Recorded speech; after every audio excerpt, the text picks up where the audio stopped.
yudlil fala hadiyalah. Asyhadu an la ilaha illallah wahdahu la syarikalah. Wa asyhadu anna Muhammadan abduhu wa rasuluh. Sallallahu alaihi wa ala alihi wa ashabihi wa man tabi'ahum bi ihsan ila yaumiddin. Amma ba'd. Kaum muslimin wal muslimat, al-ikhwa wal akhwat, jemaah salat maghrib rahimani wa rahimakumullah. Alhamdulillah, pada malam hari ini kita melanjutkan lagi kajian kitab Fadlul Islam karya Al-Imam Al-Mujaddid Syekh Muhammad Ibn Abdul Wahhab rahimahullahu ta'ala. Kita masih di bab yang kita telah masuki di pekan lalu, annal bid'ata syaddu minal kabair. Bid'ah itu lebih besar dosanya daripada dosa besar. Daripada dosa besar. Dari zina, membunuh, mencuri. Dari dosa-dosa besar. Kita sudah sebutkan sebelumnya, pendahuluan. Dan hari ini kita akan membaca dalil-dalil yang belum bawakan, yang menunjukkan bahwa bid'ah itu lebih besar daripada dosa besar yang lain. Kata beliau liqaulihi ta'ala, karena dalil firman Allah Subhanahu wa ta'ala, innallaha la yaghfiru ayyushraka bihi wa yaghfiru ma duna dzalika liman yasha. Sesungguhnya Allah tidak mengampuni dosa dia disekutukan dengannya, dan mengampuni apa yang selain itu bagi siapa yang dikehendaki oleh Allah. Dari sisi mana pendalilan bahwa ayat ini membuktikan bahwa bid'ah lebih daripada dosa besar? Dari sisi bid'ah itu ada yang merupakan syirik. Perkara bid'ah itu perkara baru dalam agama, ada yang merupakan syirik. Seperti apa misalnya? Bid'ah yang merupakan kesyirikan.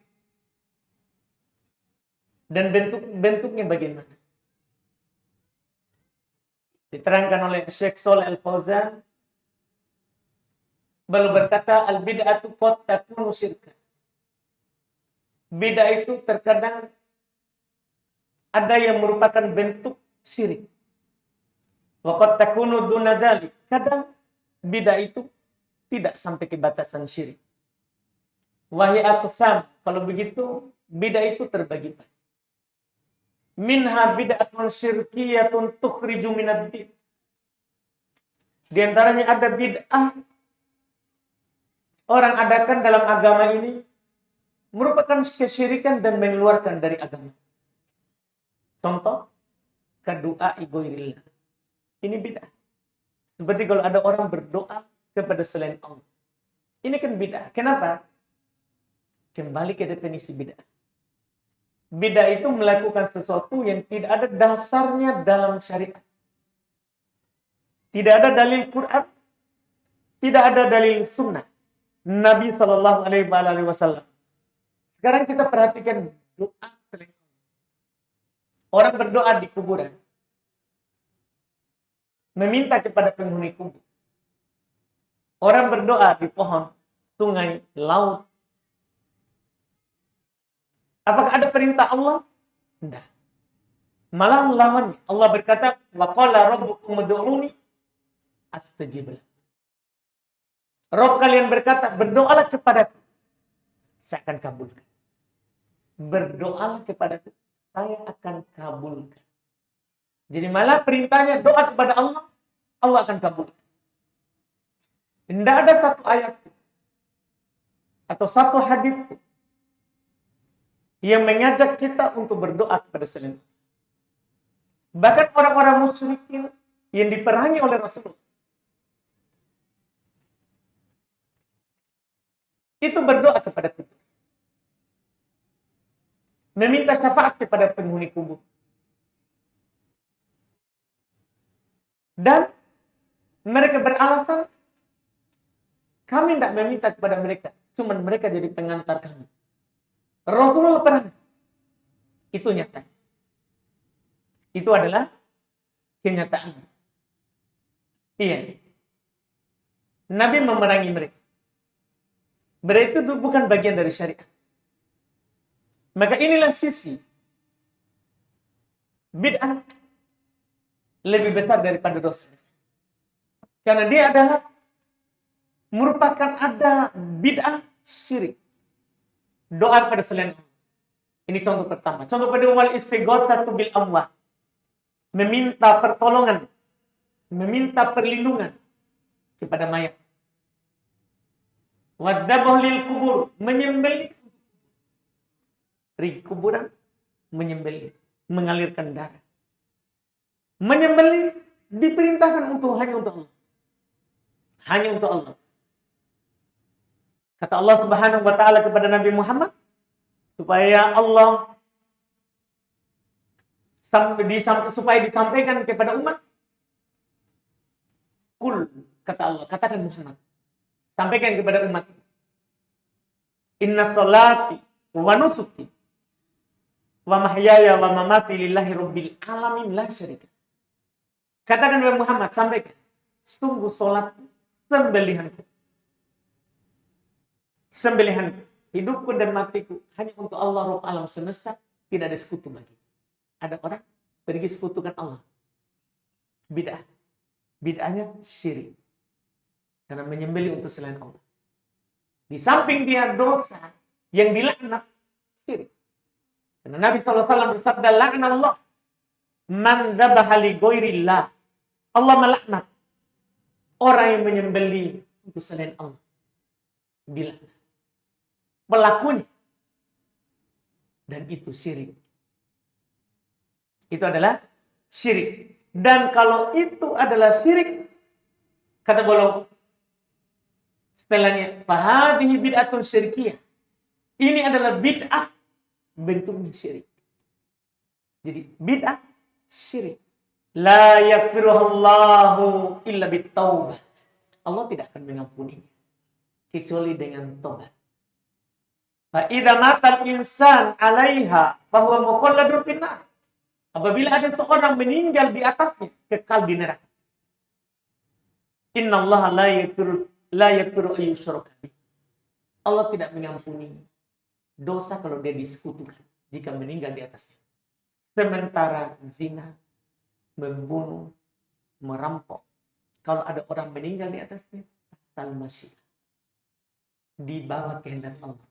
Jika Allah kehendaki dia diampuni, masuk surga. Jika Allah kehendaki disiksa dulu, kadar dosanya pasti keluar dari neraka, masuk surga. Syirik, kekal di neraka. Berarti lebih besar bid'ah daripada dosa besar. Daripada dosa besar. Ini sisi pendalilannya. Wasyirku bid'ah. Syirik itu bid'ah. Lianna Allah jalla wa ala khalaqal khalqa li ibadati.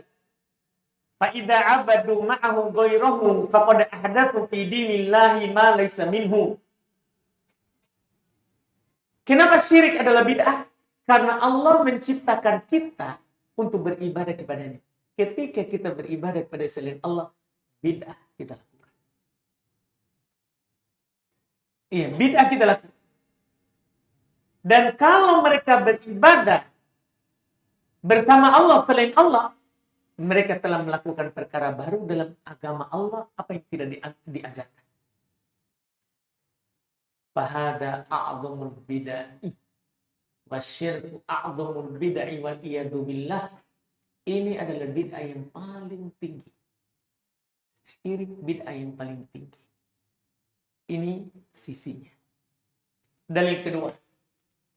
Wa qaulihi ta'ala, dan Allah berfirman, faman adlamu mimman iftara 'ala Allahi kadziban liyudillan nasa bighairi ilmin Itu tadi surat An-Nisa ayat 48. Ini surat Al-An'am 144. Allah katakan, "Faman adlamu mimman iftara 'ala Allahi kadziban." Siapakah yang lebih zalim? Pertanyaan. Siapakah yang lebih zalim? Daripada orang yang iftara 'ala Allahi kadziban, yang mengadakan, yang mengada-adakan, yang berdusta atas nama Allah, liyudillan nas bighairi ilmin, untuk menyesatkan manusia tanpa ilmu. Siapakah yang lebih zalim daripada orang yang berdusta atas nama Allah? Jadi Allah katakan, siapa yang lebih zalim? Ini sisi ayat ini membuktikan bid'ah lebih buruk daripada dosa besar. Kenapa? Annal mubtadi'a yaftari 'alallahil kadzib. Sisinya, pelaku bid'ah itu mengadakan kedustaan atas nama Allah. Dusta atas nama Allah. Dia berkata, ada syartun, kata Shalih Al-Fauzan, ini syariat. Ini disyariatkan. Dia bilang begitu. Hada din, inilah agama. Inilah agama. Dan kita lihat orang-orang seperti itu. Banyak. Dia mengatakan, ini agama, ini syariat.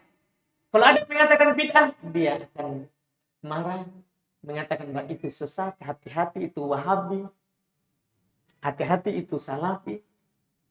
Dia bahkan memerangi, bukan hanya mengatakan itu, ini bid'ah, bukan mengatakan ini bid'ah. Jangan kamu contoh ini bid'ah. Enggak, dia bilang ini agama. Ini syariat. Wa hadza fi ajr wa thawab. Bahkan dia berani, ini ada pahalanya. Ini ada ganjarannya. Wa huwa yaftari 'ala Allahi kadzibah. Dan dia mengadakan kedustaan. Bikhilafil asli, berbeda dengan pelaku maksiat. Coba kita bandingkan. Berbeda dengan pelaku maksiat, pezina, pencuri, pembunuh. Fa innahu la yadda'i an hadad. Tidak akan pernah ada yang mengatakan ini yang saya lakukan ini agama. Ada enggak pencuri habis mencuri agama ini? Bayangkan. Berarti dia enggak berdusta. Dia tidak dusta atas nama Allah. Siapa yang lebih besar dosa? Kenapa bisa dia mengaku? Li'annahu ya'rifu annahu 'asi. Karena dia sebenarnya dia sadar. Dia lagi bermaksiat. Dia sadar. Cuman karena syahwat. Syahwat yang membuat dia bermaksiat. Syahwat perut. Syahwat kemaluan. Gara-gara perut mencuri. Gara-gara perut membunuh. Gara-gara kemaluan berzina. Dia sadar bahwa ini yang dia lakukan dosa. Makanya dia, ciri-cirinya, dia tidak pernah terang-terangan. Kecuali yang sudah tidak ada lagi malunya, tidak punya agama, ya pasti terang-terangan. Tapi orang yang punya agama, pasti dia sembunyi-sembunyi. Itu cukup menunjukkan dia itu lagi bermaksiat. Dia sadar bahwa itu dosa. Itu adalah dosa. Kita tengok bid'ah. Amal mubtadi. Ini Syekh Shalih Al-Fauzan berkata begitu. Bandingkan. Adapun pelaku bid'ah. Bahwa yaftari 'ala Allahi kadzib. Dia mengadakan kedustaan atas nama Allah. Satu. Dia berdosa atas nama Allah. Dia bilang ini syariat Allah. Padahal tidak pernah Allah turunkan. Dalil. Tidak pernah Nabi sampaikan. Tapi dia bilang ini syariat Allah. Berdosa atas nama Allah. Haitsu yaqul, ketika dia berkata inna hadza minad din. Ini dari agama. Wa inna hadza yuqarrib min Allah. Ini akan mendekatkan kepada Allah. Ini perbedaan. Dia mengajak orang. Pelaku maksiat jarang ajak orang. Karena dia sadar itu maksiat. Pelaku bid'ah mengajak orang. Sisi lain. Tsumma innal 'asi la yuqtada bih. Balinnas yadumuna. Kemudian kita perhatikan pelaku maksiat, tidak ada orang mencontohnya. Pelaku maksiat, tidak ada orang mencontohnya. Nah, ada orang mencuri, semua satu kampung mencontohnya mencuri. Tidak ada orang. Bahkan manusia akan mencelanya. Bikhilafil mubtadi, berbeda dengan pelaku bid'ah. Fa innahu yaqtadi bihin nas. Orang-orang akan mengikutinya. Ini masalah. Akan datang sebentar dalil. Orang-orang akan mengikutinya. Wa yata'abbaduna bi bid'ati, dan akan beribadah dengan bid'ah orang itu. Fa syarrun min murtakibil kabir. Berarti dia lebih buruk dari pelaku dosa besar. Iya. Lebih buruk daripada pelaku dosa besar. Apalagi kata beliau khususon idza kana lahu nasib minal ilm au indahu ibadah. Secara khusus apabila orang itu memiliki sedikit ilmu, banyak sekali kita tertipu. Ada di sana pelakunya doktor, prof. Kan banyak orang begitu. Iya. Masa itu bid'ah, itu tidak disyariatkan. Ini pelaku yang mengajak prof punya ilmu. Ini masalah itu. Itu ujian lebih besar daripada yang itu. Dia punya ibadah. Orang melihat bahwa rajin sholat, tahu sorbannya besar. Itu kan akan lebih tertipu lagi tuh orang. Iya, itu si fulan, masa itu tidak baik tahu. Dia rajin sholat. Dia tahu pakai jubah, pakai jenggot, pakai sorban besar-besar. Iya. Apalagi dia tertipu dengan ibadahnya, dia lihat lagi dulu. Dulu tahu ini lah. Tidak tenang kalau ada dia dulu. Iya. Apapun di depan rumah tak hilang. Sandal hilang, mesin air hilang. Pokoknya diam itu pelakunya. Tiba-tiba dia berubah. Dia berubah. Jadi rajin sholat. Orang tertipu dengan ibadahnya. Akhirnya apa yang dia lakukan? Orang tidak dengar lagi dalil. Yang dia lakukan, orang ikuti. Ini bahayanya bid'ah. Sementara pelaku maksiat, tidak ada orang begitu. Orang akan mencelanya. Apa itu sih? Iya. Orang akan mencelanya. Lihat perbandingan. Iya. Inilah bahaya bid'ah.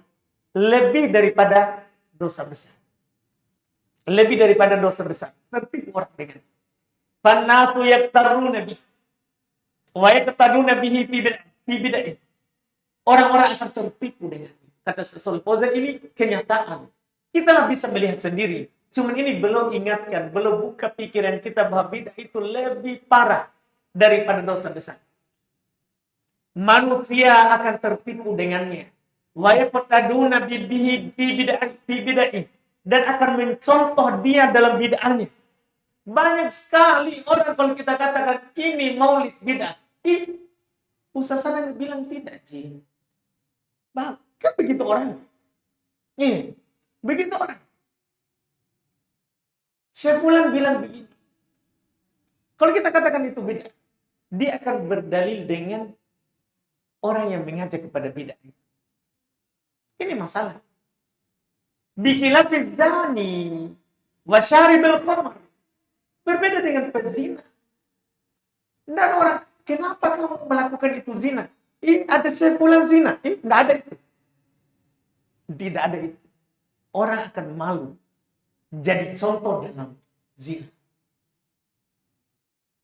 Wasyaribil khamr, beda dengan peminum khamr. Tidak ada orang contoh. Semua orang sadar itu dosa. Tidak ada orang contoh. Fahadi kaba'ir. Ini dosa-dosa besar. Wan nasu la yaqtaduna bi fa'iliha. Orang-orang tidak akan mencontoh pelakunya. Bal yamqutuna wa yadummuna. Bahkan mereka akan mencercanya, mencelanya. Fahada idon min wujuhil kaunil bid'ah syarrun minal kabir. Ini menunjukkan bahwa bid'ah lebih besar daripada dosa besar. Dosanya. Dusta atas nama Allah, kemudian orang tertipu dan mencontohnya. Sebentar, dia akan menanggung dosa orang yang melakukan. Ayat ketiga. Wa qoulihi ta'ala, dan Allah berfirman, liyahmilu awzarahum kamilatan yaumal qiyamah wa min awzaril ladzina yudillunahum bighairi ilmin ala sa'a ma yazirun. Surah An-Nahl 25. Allah berfirman, hendaklah mereka memikul dosa mereka sendiri sempurna pada hari kiamat. Pelaku bid'ah, dia akan menanggung dosanya sendiri pada hari kiamat. Tidak cukup dengan itu. Wa min auzaril ladzina yudillunahum bighairi ilmin, dan dosa-dosa orang yang mereka sesatkan tanpa ilmu. Bahaya. Jadi contoh. Dia akan menanggung dosanya sendiri.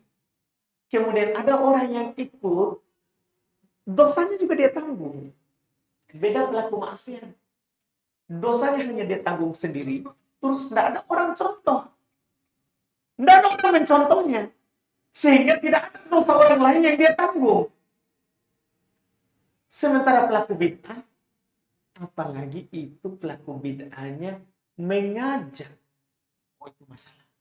Kan ada pelaku bid'ah, dia bukan dai. Ada pelaku bid'ah itu, dia bukan dai. Dia bukan pendakwanya. Bukan. Dia cuma awam, pengikut. Tapi ada pelaku bid'ah, dah kepada bid'ah. Ini masalah. Pergi ceramah takziah, yang disinggung, ini takziah sunnah. Yang kau dengar itu Pak Jeko-Jeko sebelah, yang mengatakan ini takziah bid'ah. Ajak orang ke bid'ah. Maulid itu juga ceramahnya. Ceramahnya juga, ini maulid disyariatkan, disunnahkan. Disunahkan kita merayakan maulid. Yang kau dengar itu Wahabi, Salafi, yang mengatakan sedikit-sedikit bid'ah. Iya, bahkan dia membantah, dia itu bid'ah. Dari ujung rambut sampai ujung kaki. Dia bilang begitu. Tidak tahu lagi apa dalilnya. Iya, ini mereka pengajak kepada bid'ah. Pengajak kepada bid'ah. Ini bahaya. Iya, kita tidak berbicara ya orang yang memerangi sunnah. Kan ada juga dai di sana. Dia sudah ajak kepada bid'ah, terus perangi lagi sunnah.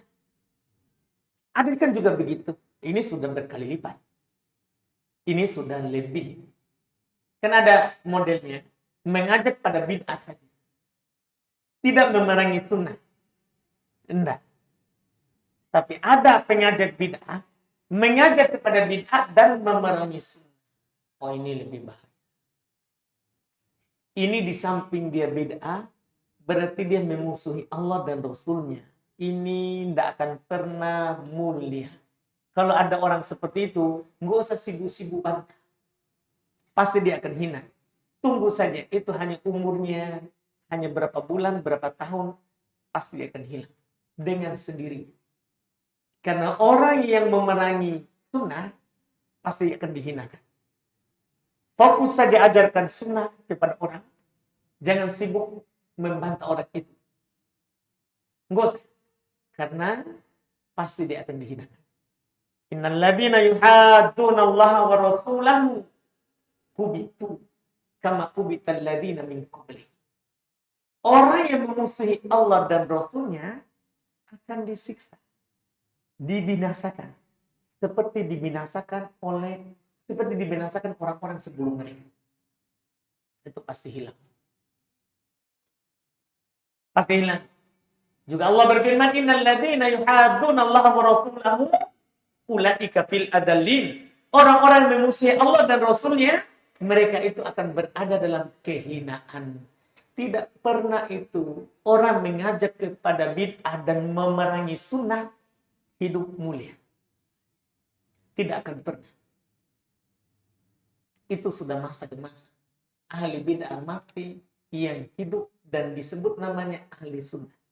ahli bid'ah disebut namanya tapi untuk dicela. Kalau ahli sunnah disebut namanya untuk dimuliakan. Bahkan ahli bid'ah kadang untuk membenarkan bid'ahnya menukil penukilan dari ulama sunnah. Dia tak menukil penukilan dari ulama bid'ah. Dan akan ketahuan dia adalah pengikut itu. Ini yang harus kita perhatikan. Iya. Maka di sini di ayat ini terdapat peringatan. Iya, terhadap pelaku bid'ah. Syekh Shalih Al-Fauzan, "Fahadha fihi tahdhir minal bid'ah." Ini ayat terdapat peringatan dari yang namanya bid'ah. Wa annahu yalhaqu sahibaha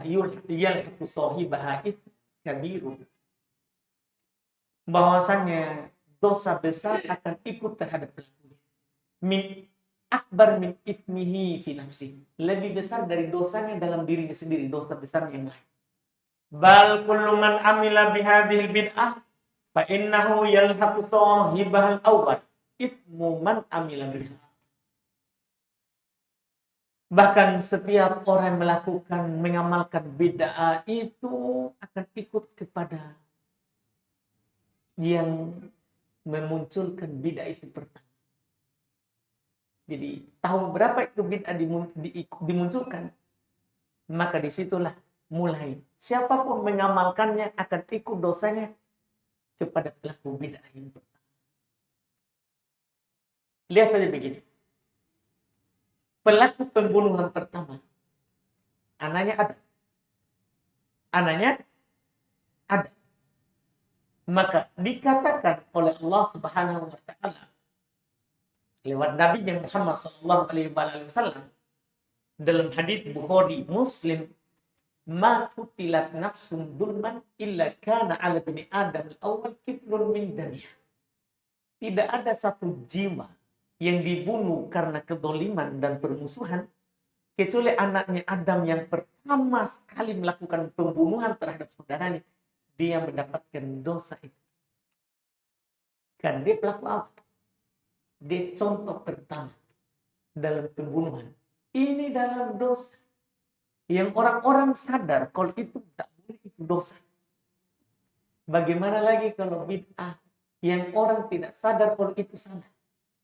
Bahkan orang berbangga-bangga dengannya, bahkan mengajak orang lain kalau itu adalah ibadah. Nah, itu masalah. Ini 3 ayat menunjukkan bahwa dosa bid'ah itu lebih daripada dosa besar. Ini yang kita baca dulu di pertemuan ini, karena setelahnya beliau akan sampaikan beberapa hadis lagi. Iya, kita ambil di pertemuan akan datang insyaallah untuk hadisnya. Karena belum sebutkan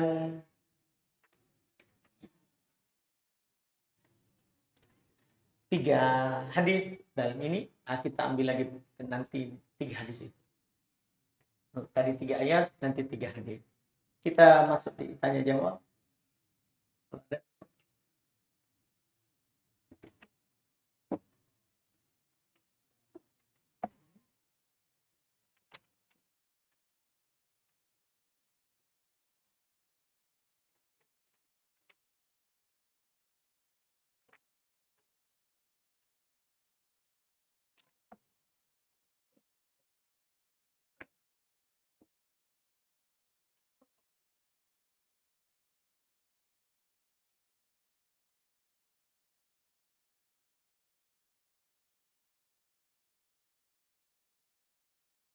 Apakah termasuk, ini pertanyaan pertama, apakah termasuk safar jika kita ke suatu daerah, tapi daerah yang dituju jaraknya belum mencapai 80 km?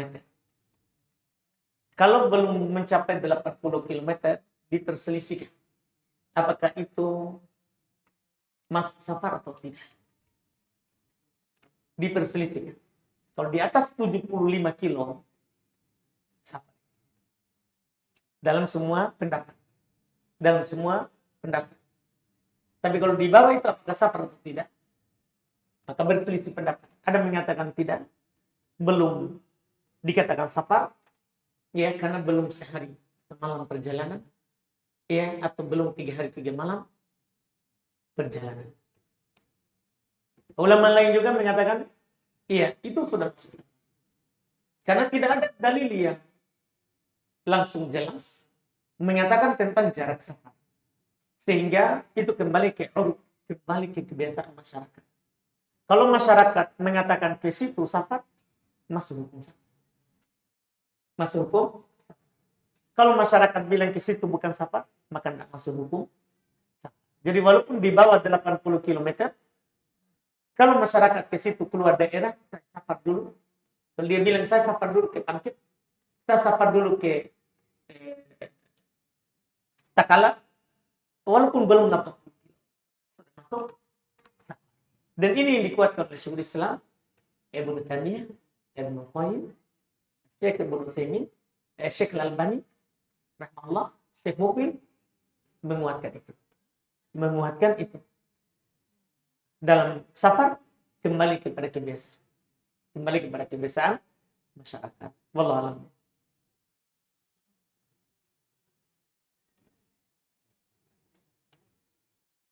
Apa hukum kuis, Ustaz? Contoh kita kasih pertanyaan dan yang benar jawabannya, lalu cepat memberikan jawaban, dia dapat hadiah.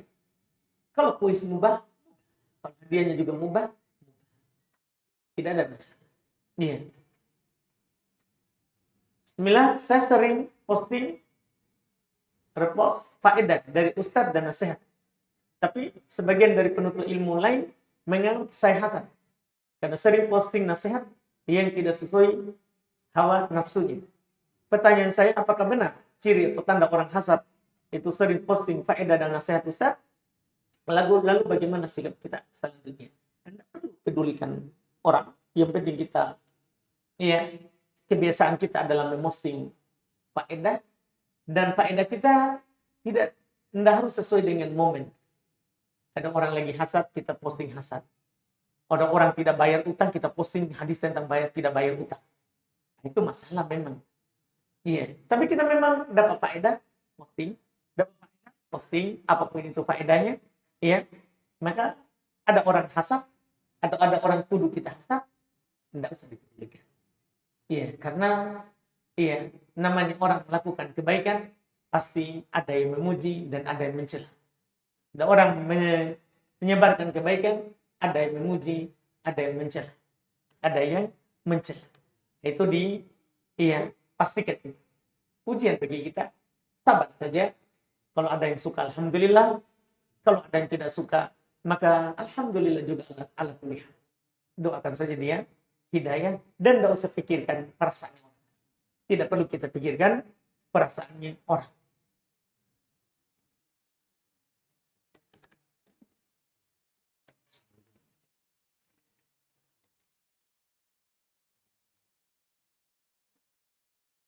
Di tempat saya mengajar dalam kurung TPA, dipisah antara ikhwan dan akhwat.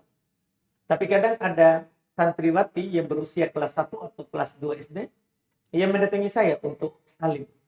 Saya bingung, Ustaz, apakah saya menerima tangannya untuk salim sebagai kasih sayang, atau saya menolak sebagai bentuk mengajarinya sejak dini untuk tidak bersentuhan dengan yang bukan mahram. Iya, kalau memang tujuan seperti itu enggak apa. Iya, tapi kalau kita salaman dengan dia, belum dikatakan berdosa karena dia belum kena hukum taklifiyah, belum kena syariat. Cuman kalau kita niatnya adalah mengajarkan, kita sampaikan kepadanya bahwa kita kalau akhwat tidak salaman dengan ikhwan. Pengajar dalam bentuk ucapan dulu. Kemudian nanti kalau dia datang salaman, kita ajar pakai perbuatan. Itu dalam bentuk pengajaran dan alhamdulillah.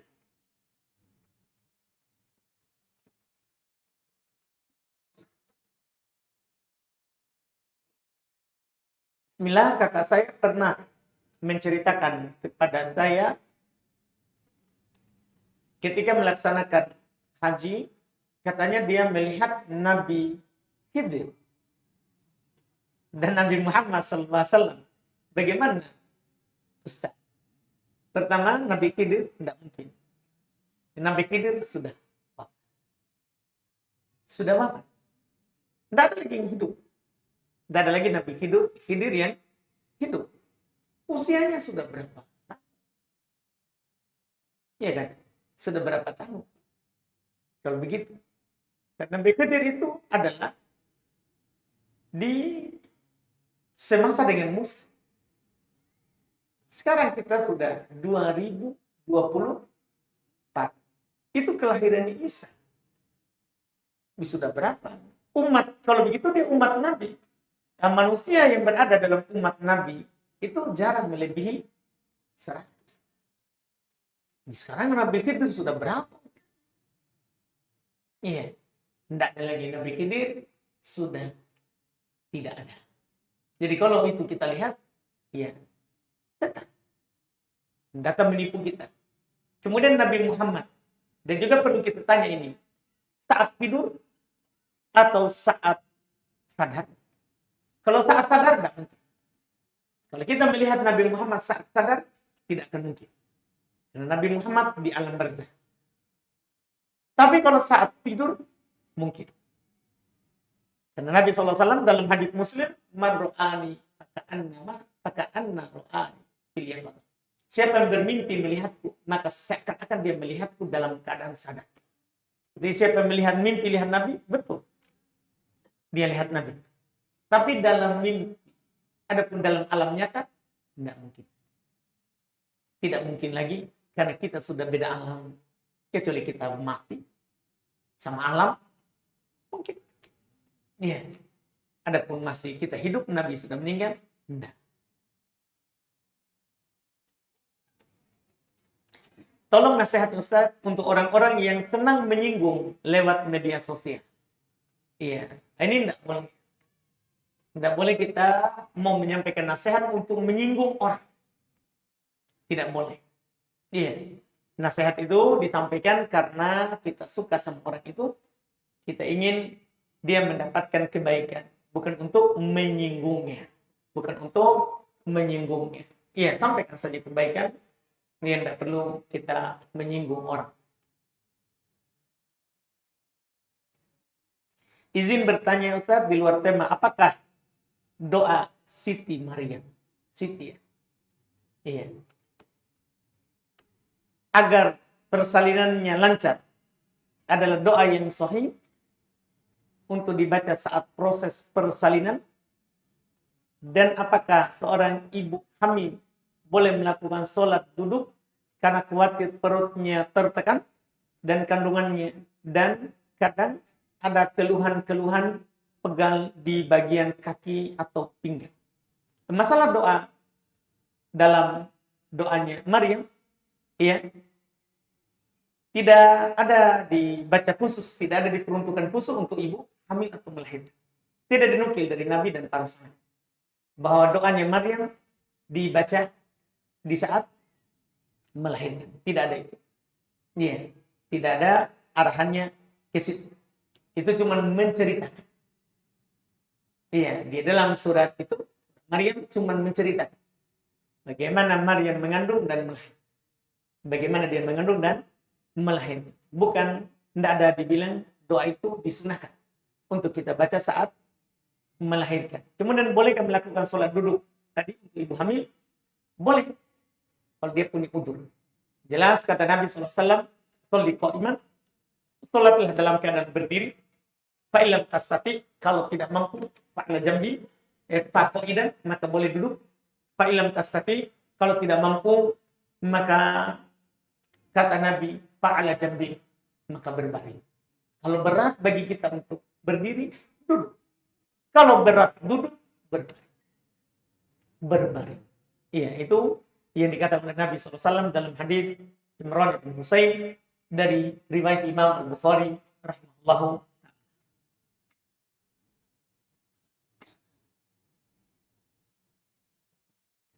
Mohon nasihatnya Ustaz, sekarang suami tidak bekerja sudah lama dan orang tua menyuruh saya untuk pulang ke rumahnya sampai suami memiliki pekerjaan.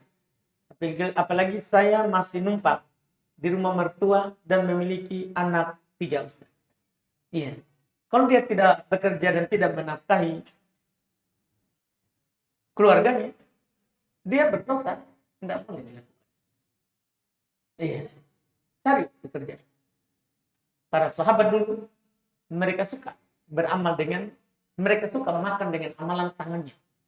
Bahkan mereka pergi ke pasar, memikulkan belanjanya orang, itu mereka lebih cintai daripada mereka nganggur tidak bekerja. Bahkan para salaf mencela orang yang hidupnya itu tidak bekerja dunia dan tidak bekerja akhirat. Dicela di kalangan para iya. Yang paling terkenal dalam masalah ini Salman Al-Farisi. Beliau suka makan dari pekerjaan amalannya. Dari amalan tangannya. Dari amalan tangannya. Tidak boleh tercela orang tidak bekerja. Apalagi ada tanggungannya. Itu tentunya berdosa. Itu tentunya berdosa. Kata Nabi SAW, "Kafa bil mar'i itsman ayyudhi man yakun." Cukup seorang itu dikatakan berdosa kalau dia telantarkan yang menjadi tanggungannya. Iya. Orang seperti ini haram baginya menikah. Pada dasarnya. Karena menikah itu memiliki 5 hukum. Mubah, sunnah, wajib, makruh, haram. Orang menikah tidak mampu menafkahi yang dia nikahi, tidak boleh menikah. Tidak boleh dia menikah. Iya. Karena kapan kita sudah akad, wajib kita menafkahi istri kita. Wajib kita menafkahi anak kita. Dinukil kesepakatan oleh Al-Imam Ibnu Qudamah rahimahullah, nafkah, memberikan nafkah kepada istri, kepada anak, itu wajib. Kesepakatan para ulama, tidak ada silang pendapat. Tidak ada silang pendapat. Berdosa orang tidak menafkahi istrinya, tidak pergi cari kerja. Berdosa. Hal tersebut. Adapun masalah tadi, kalau orang tua kita meminta kita untuk pulang dulu ke kampung, iya, itu pertama kita bicarakan dulu dengan suami kita. Karena sekarang adalah keputusan ada di suami. Kita di bawah pimpinan seorang laki-laki. Bukan kepemimpinannya orang tua. Maka kita bicarakan baik-baik dengan suami kita dalam hal itu. Mungkin saya pulang dulu ke kampung sampai kita memiliki nanti kehidupan yang kita bisa hidup sendiri. Iya. Dan kalau suaminya tidak izinkan, sini saja kita bersabar saja. Iya, menunggu sambil berusaha mencari pekerjaan, menunggu jalan keluar dari Allah Subhanahu wa taala, bersabar bersamanya. Alhamdulillah itu lebih baik. Itu adalah lebih baik. Pokoknya bicarakan itu bersama suami kita, bersama suami kita.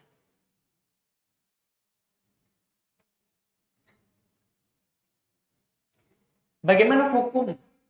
Bagaimana hukumnya bila seorang janda keluar rumah malam tanpa mahram dengan tujuan ingin pergi kajian? Apakah boleh? Kalau janda ya ditinggal mati atau ditinggal cerai dan selesai masa iddahnya. Masa iddahnya seorang ditinggal cerai 3 kali haid. Yang ditinggal mati 4 bulan 10 hari. Kalau selesai ini masa iddah, boleh dia. Boleh dia pergi ke tempat kajian, yang penting aman di jalan. Yang penting aman di jalan. Tidak ada bahaya baginya. Boleh. Boleh dia keluar. Tapi yang penting itu tadi, keluar dari masa iddah. Iya, keluar dari masa iddah. Wallah.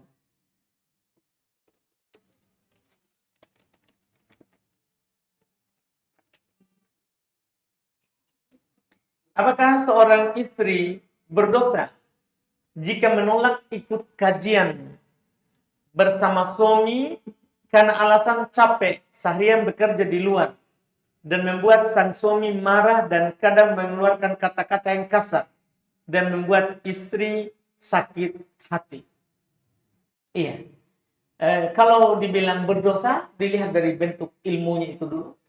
Apakah itu ilmu yang darurat dia pelajari, yang wajib dia pelajari atau tidak.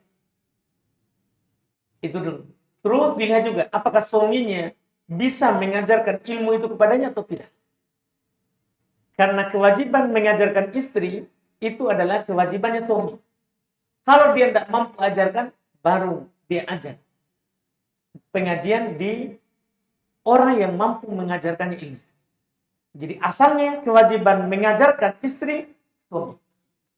Ketika suami tidak mampu dalam hal itu, sama-sama awam, sama-sama mulai belajar, maka dia ajak istrinya.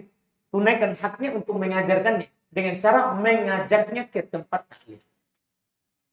Kemudian kalau istri tidak mau, dan itu merupakan ilmu yang wajib dia tahu tentang syahadat, bagaimana dia sholat, puasa, zakat, haji, kalau dia mampu, dia tidak mau. Suami tidak berdosa karena telah mengajak, tapi dia berdosa. Dia berdosa karena menelantarkan kewajiban. Tapi kalau ilmunya adalah ilmu terkait dengan masalah kesempurnaan Islam, bukan hal yang harus dia tahu, tapi dia tahu itu bagus, itu baik, lebih banyak dalam nanti keutamaan dari sisi beramal, maka itu sunnah baginya. Ketika dia tidak pergi, maka dia tidak berdosa. Dia tidak berdosa, cuma dia luput keutamaan. Luput keutamaan. Iya. Kemudian kalau hal itu membuat suami marah, itu yang perlu kita pikirkan. Kalau kita capek, misalnya kita menolak suami, akhirnya suami kita marah, ini harus kita pikirkan. Iya. Sebagai seorang istri, kita harus menjamin suami itu tidak marah. Iya, selama kita mampu. Selama kita mampu. Kalau suami marah, itu berbahaya.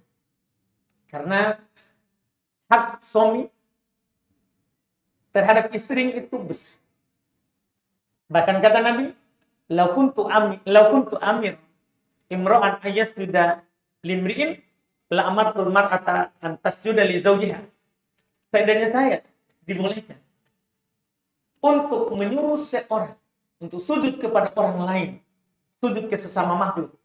Itu kata Nabi, seandainya saya dibolehkan untuk memerintahkan seorang untuk sujud kepada orang lain, saya akan perintahkan istri sujud kepada suaminya. Itu besarnya itu haknya suami. Itu menunjukkan besarnya haknya suami terhadap istri. Makanya seorang istri wajib dia taat kepada suaminya selama bukan maksiat. Seorang istri wajib dia taat kepada suaminya selama bukan maksiat. Iya, selama bukan maksiat. Tentunya mengajak pergi taklim bukanlah hal maksiat. Iya, dan kalau kita capek kerja seharian, belajar itu istirahat, menenangkan. Karena belajar, secapek apapun kita kerja jam 8 sampai jam 5. Kita belajar diliputi oleh rahmat. Kita belajar dinaungi malaikat. Kita belajar, kita disebut-sebut di langit. Kita kerja jam 8 sampai jam 5. Tidak ada menyebut kita di langit. Tidak ada. Tapi kita datang belajar hanya maghrib sampai isya. Nama kita disebut di langit. Nama kita disebut di langit. Bagaimana kiranya kalau nama kita disebut di sidang presiden? Gimana itu kebanggaan kita? Oh, Masya Allah. Kita akan status kemana-mana. Iya kan? Itu, lihat ada orang. Misalnya ada seorang. Tiba-tiba dia salaman sama Pak Presiden. Dia status kalau bisa dikirim semua media. Kenapa itu? Bangga. Apakah kita tidak mau bangga? Disebut kita di langit, di malaikat, makhluk mulia. Caranya supaya disebut belajar. Majelis, tidak butuh lama. Tidak harus kita dorong sehari semalam. Tidak. datang maghrib isya. Disebut kita di langit. Disebut kita di langit. Belum lagi bahwa orang yang punya ilmu, belajar, itu dimintakan ampun oleh seluruh makhluk. Ikan di lautan, semut di dalam lubangnya, itu memintakan ampun untuk pelajar. Kita, Masya Allah. Ya. Jadi, jangan anggap beban. Jika ada suami bilang, ayo kita pergi taklim, berbahagia. Ada di sana orang mau taklim, tidak ada suaminya mengajak. Itu tadi baru disebutkan. Ada janda kasihan mau taklim, tapi dia masih ragu. Bolehkah saya keluar? Kenapa dia ngomong begitu? Tidak ada suaminya kasihan. Semoga dapat suami cepat. Insyaallah. Begitu kalau jadi muslim, doakan saudarinya. Baik.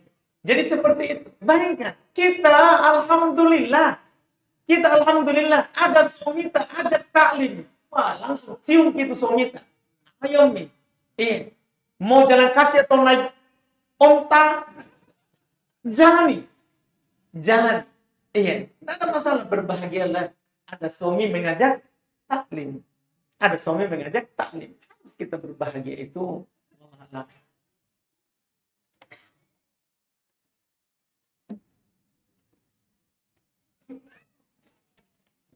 Ustaz, lumayan panjang ini ya. Tapi sudah saya buka. Maaf Ustaz, saya mau tanya. Saya sudah pisah selama 4 tahun. Jadi tempat curhat saya ini ya. Tapi tidak ada kata talak. Dan saya tidak nafkahi lahir batin. Terus suami saya selalu datang tengok anaknya. Sampai ke kamar saya. Apa nama ini orangnya? Dia pernah minta maaf. Dan kami pernah melakukan hubungan suami istri. Tapi kenapa setelah mendapatkan apa maunya, dia malah cuek. Dan saya tanya hubungan ini mau diapakan? Masa saya digantung? Dia bilang, begini mau dulu.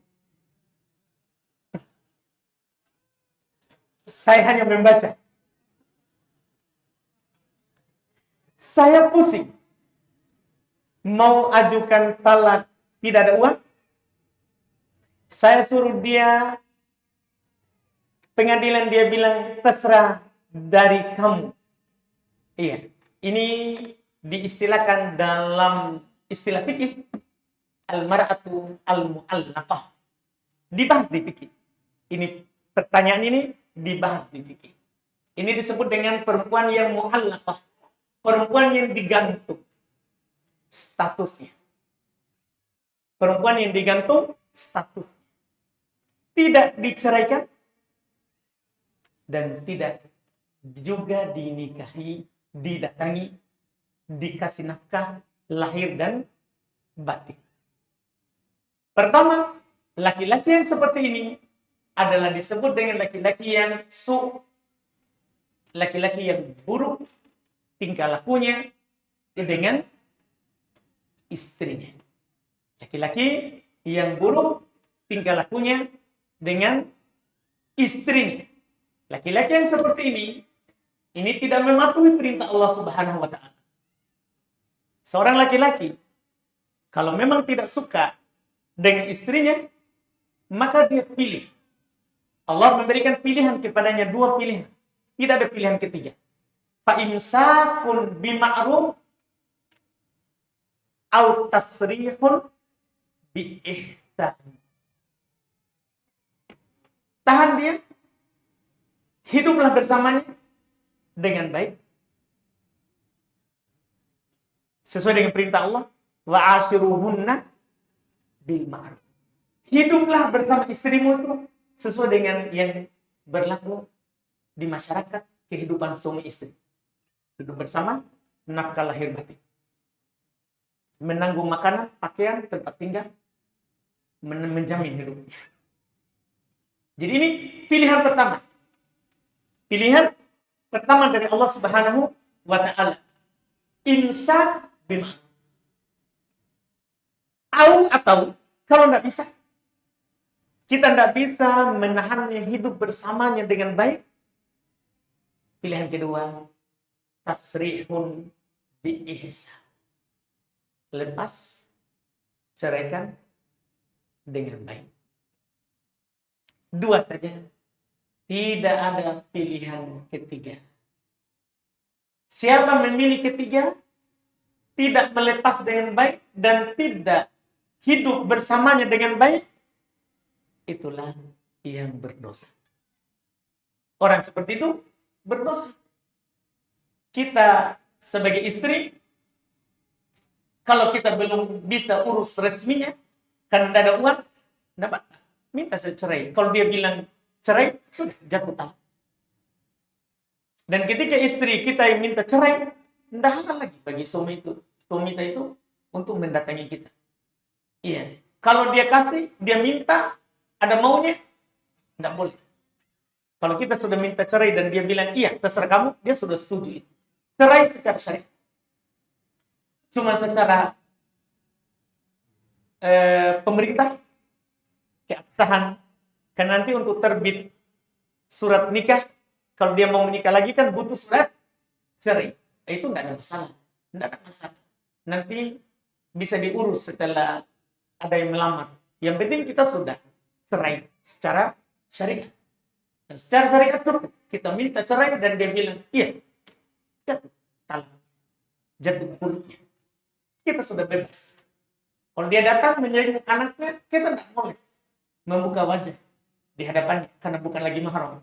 Apalagi masuk di kamar. Kalau dia masuk di kamar, boleh kita bela diri. Kalau dia paksa, maka boleh kita bunuh dia. Iya kan? Dia paksa melanggar kehormatannya orang. Kalau kita terbunuh karena itu, mati syahid. Mati syahid. Mempertahankan kehormatan. Mempertahankan kehormatan. Laki-laki yang seperti itu jangan dimudahkan. Laki-laki yang seperti itu jangan dimudahkan. Iya. Itu hanya mau enak, tidak mau tidak enak. Iya. Wallahu alam. Cukup ini? Cukup dulu ya. Alhamdulillah. Nanti ada lagi curhat lain. Iya, kita cukupkan dulu. Mudah-mudahan bermanfaat. Alhamdulillah. Iya, subhanallah. Alhamdulillah. Asyhadu an la ilaha illa anta astaghfiruka wa atubu ilaik. Assalamualaikum warahmatullahi wabarakatuh.